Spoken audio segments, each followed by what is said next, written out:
So here's the problem. I need to solder these really heavy connectors, actually really heavy wires, into somewhat heavy connectors. Oh, okay.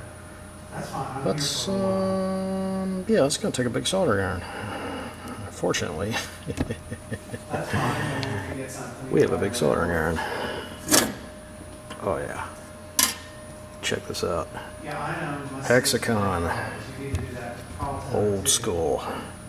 Used for the manufacture of vacuum tube television sets. I mean, just tinning it takes a significant amount of solder.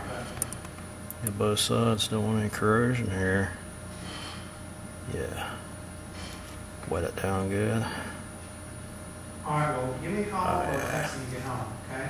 This is going to take a lot of solder. Alright, hold on. Let's pull it out of view. I could use a helping hand clamp for this, but you know, I'm just going to use the good old-fashioned application of tons of heat.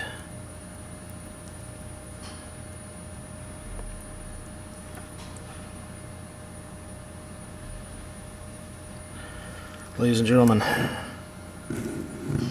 the soldering iron does not know how to make a cold solder joint. 80 watts.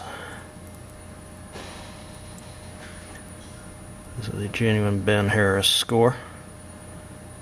And it's why you join things like the Steam Junction Makerspace. Because I wouldn't even know where to buy this. Doubt I could. I love this soldering iron. You can't feel the heat coming off of it, but I can.